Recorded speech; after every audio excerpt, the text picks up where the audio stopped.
लाखों की तादाद में मुसलमान मुंबई कूच क्यों कर रहे हैं? बहुत सारे लोगों के ये सवालात खड़े हो रहे हैं। इतने सारे मुसलमान मुंबई की तरफ क्यों जा रहे हैं इम्तियाज जलील साहब के साथ? क्या ये कोई पॉलिटिकल एजेंडा है या फिर कुछ और मीडिया में भी इस चीज की बहुत ज्यादा चर्चा हो रही है। बट सबसे पहले हम ये जानते हैं इम्तियाज जलील साहब ने मुंबई चलो यात्रा क्यों निकाली। ये है इम्तियाज जलील साहब की तिरंगा रैली जो औरंगाबाद से निकली और मुंबई तक पहुंची और लाखों की तादाद में मुसलमान पूरे महाराष्ट्र से जमा हुए, अपनी गाड़ियां लेके आए, अपनी गाड़ियों के ऊपर तिरंगा लहराते हुए इम्तियाज जलील साहब के साथ मुंबई की तरफ रवाना हुए। और ये कोई असदुद्दीन अवैसी साहब की पार्टी के कार्यकर्ता नहीं है जो इतने लाखों की तादाद में लोग आए हैं। ये लोग इम्तियाज जलील साहब के साथ इसीलिए आए हैं just because of prophet Muhammad सल्लल्लाहु अलैहि वसल्लम। अब इसका रीजन जानते हैं कि इतने सारे लोग इकट्ठा क्यों हुए इस रैली के लिए।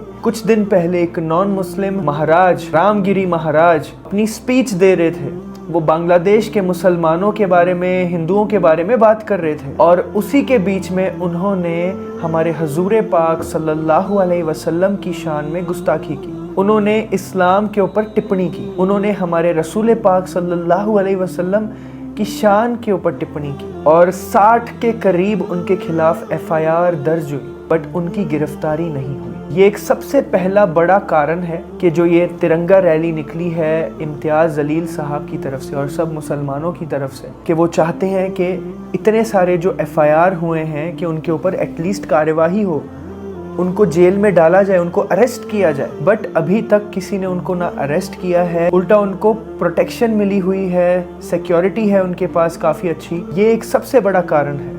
और सेकंड चीज, बीजेपी के एक नेता हैं महाराष्ट्र के जिनका नाम है नितेश राणे। वो मुसलमानों के खिलाफ बहुत ही अपशब्द बोलते हैं और ये अभी से नहीं है, काफी टाइम से बोलते हैं और बहुत बार बोला है। अगर आपको मैं उनकी एक ये वीडियोस दिखाऊं एक के बाद एक, आप देखिए कि वो किस तरह से क्या बात कर रहे हैं, आपको समझ आ जाएगा। सबसे पहले ये देखिए कि किस तरह से वो मुसलमानों को मारने की धमकी दे रहे हैं। ये वीडियो देखिए। तेरे को जो भाषा में समझता है ना वो भाषा में धमकी देके जा रहा हूँ। हमारे रामगिरी महाराज के खिलाफ अगर कुछ भी मस्ती तुम लोगों ने किसने भी की तो तुम्हारे मस्जिदों के अंदर आके चुन चुन के मारेंगे, इतना ध्यान में रखो। और अभी नेक्स्ट वीडियो में आप देखिए कि वो पुलिस वालों को भी धमकी दे रहे हैं कि अगर पुलिस वालों ने कुछ किया तो उनको ऐसी जगह पे ट्रांसफर होगा कि उनकी वाइफ से भी वो कांटेक्ट नहीं कर पाएंगे। देखिए वीडियो। पुलिस खात्यातल्या काही अधिकाऱ्यांना सांगितलं सरकार हिंदुत्ववादी आहे, गृहमंत्री आमचे देवेंद्र फडणवीस साहेब आहे, तुम्हाला अगर त्या पोस्टिंगवर अगर मजा येत नसेल ना तर अशी सगळी मस्ती करा, पण तुम्हाला अशा जिल्ह्यामध्ये घेऊन जाऊ ना की बायकोला फोन पण लागणार नाही। तो इस तरह से बहुत भड़काऊ भाषण देते हैं, मारने की धमकी देते हैं, मस्जिदों में घुस के मारने की धमकी देते हैं और जिहादी जिहादी कहते रहते हैं और पाकिस्तान भेजने की बातें करते हैं। तो इस वजह से सारे मुसलमान उनसे बहुत ज़्यादा नाराज़ हैं और ये जायज़ भी है और उनके खिलाफ भी बहुत सारी FIR हैं बट उनके खिलाफ कोई कार्यवाही नहीं हुई है। तो इसीलिए उनकी दूसरी मांग है कि नितेश राणे को अरेस्ट किया जाए, उनको सज़ा हो इस चीज़ की कि वो इतने भड़काऊ भाषण देते हैं। क्योंकि एक तरफ तो सलमान अजहरी साहब हैं जो इतने महीनों से कैद हैं, जेल के अंदर है, हालांकि उन्होंने किसी भी मज़हब के बारे में, किसी भी कम्युनिटी के बारे में कोई गलत नहीं बोला, किसी का नाम नहीं लिया अपने बयान में, बट स्टिल वो अंदर हैं। और दूसरी तरफ जो इंसान खुलेआम मुसलमानों का नाम लेके उनको मारने की बातें कर रहा है वो बाहर है। तो ये एक सबसे बड़ा दूसरा कारण है इस तिरंगा रैली का। अभी तीसरी बात, इम्तियाज जलील साहब चाहते हैं कि पूरे महाराष्ट्र में एक ऐसा कानून बनाया जाए कि कोई भी इंसान, कोई भी कम्युनिटी के खिलाफ, कोई भी धर्म, कोई भी मज़हब के खिलाफ अगर कोई कुछ बोलेगा उसके ऊपर स्ट्रिक्ट एक्शन होगा। कि चाहे वो नेता हो, चाहे वो कोई भी इंसान हो, कितना भी पावरफुल हो, कि वो किसी भी मज़हब के सेंटिमेंट्स को हर्ट ना करे। और ये बिल्कुल सही बात है, हम किसी भी मज़हब के सेंटिमेंट्स को हर्ट नहीं कर सकते, चाहे वो कोई भी मज़हब से ताल्लुक़ रखता हो। और ये बिल्कुल गलत बात है। हमें किसी भी इंसान को उसके मज़हब से जज नहीं करना चाहिए। उसकी करतूतों के हिसाब से, उसकी गुनाहों के हिसाब से उसे जज करना चाहिए। अभी इम्तियाज़ जलील साहब जब तिरंगा रैली निकालते हुए जा रहे थे तो रिपोर्टर से उनकी जो बातें हुई हैं वो हम देखते हैं, और क्या वो कह रहे हैं, क्या उनकी मांगे हैं, वो हम सुनते हैं। Let's start this video. संख्या में इम्तियाज जलील मुंबई की ओर कूच कर रहे हैं। हमारे साथ खुद इम्तियाज जलील है, उन पर कुछ रामगिरी महाराज ने आरोप लगा, उन पर बात करते हैं। इम्तियाज जी, आपसे जानना चाहेंगे, आप जब कूच कर रहे हैं मुंबई की ओर, तब रामगिरी महाराज का बयान आया है कि आप जो है सियासत कर रहे हैं, विधायक आपको बनना है, लोकसभा चुनाव हार गए, अब विधायक बनना चाहते हैं, इसीलिए आप मोर्चा लेकर निकले। देखिए, ऐसी लोकसभा की और विधानसभा की कितनी भी सीटें कुर्बान है, ठोकर मारते हैं हम ऐसी सीटों के ऊपर। अगर हमारे नबी करीम सल्लल्लाहु अलैहि वसल्लम के खिलाफ अगर कोई गुस्ताखी करता है तो ऐसी इतनी हल्की राजनीति करने वाला शख्स इम्तियाज जलील नहीं है।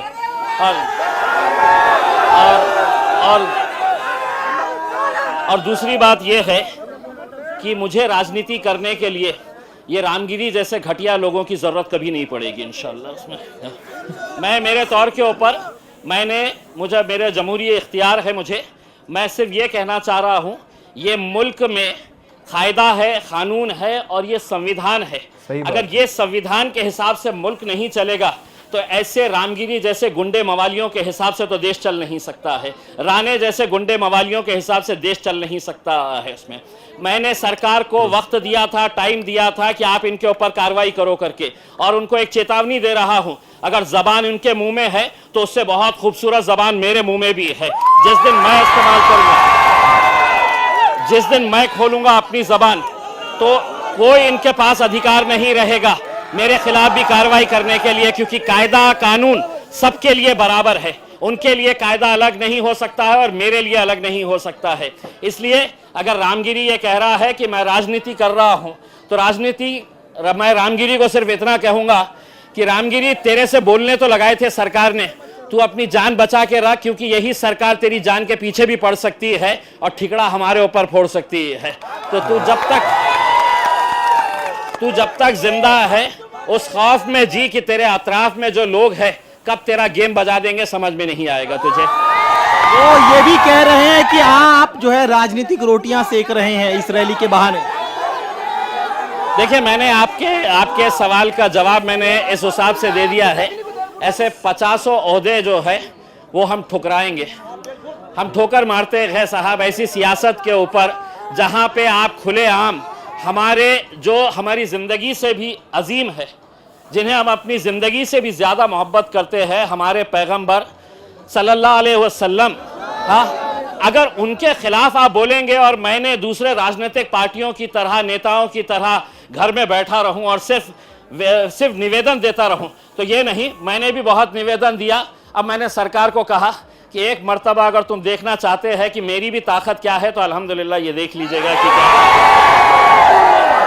महंत रामगिरी ने यह भी कहा कि विचारों का खंडन विचारों से होना चाहिए, ऐसी रैली नहीं निकालनी चाहिए थी आपको। मैं ये रामगिरी को ये कहना चाहता हूं, जब तेरे प्रवचन के अंदर लोग सुनने के लिए आते हैं तो तेरे धर्म के बारे में अच्छा क्या है ये बता।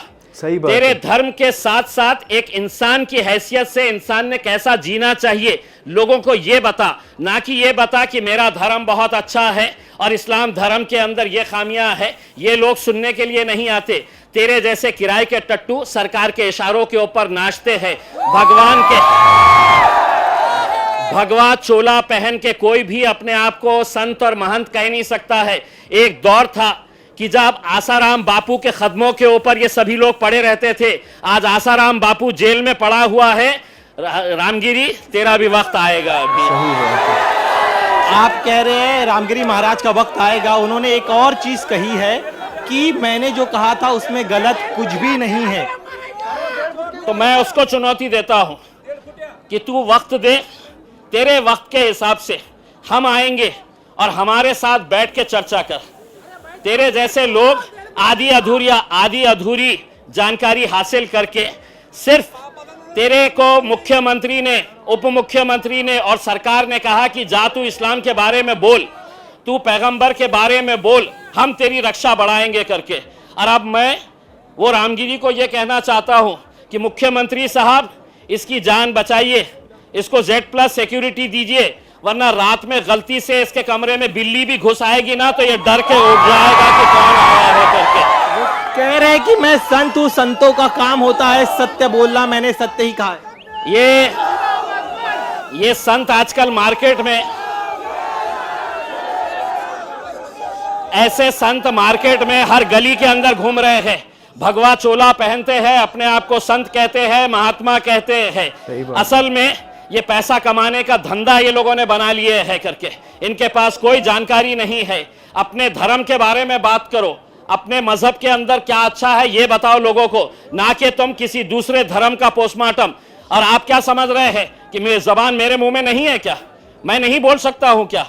किस किस मुद्दे के ऊपर मैं बात कर सकता हूं? ना तो मेरी तहजीब इसकी इजाजत देती है, ना मेरी संस्कृति इसकी इजाजत देती है, और ना मेरा मजहब इसकी इजाजत देता है। इसीलिए मैं खामोश बैठा हुआ हूं। आज आपकी तिरंगा रैली के खिलाफ गंगापुर में एक बड़ा हिंदू विराट मोर्चा निकाला गया, जिसमें उनका कहना था कि हम रामगिरी महाराज के समर्थन में मोर्चा निकाल रहे हैं। मेरे जितने लोग उतने कोने में खड़े हुए हैं ना, उतने लोग भी तुम्हारे गंगापुर में जमा नहीं हुए हैं जितने मेरे पास आए हुए हैं करके। और ये क्या करे हैं, हिंदुस्तान के जितने भी सेमड़े सामड़े हैं,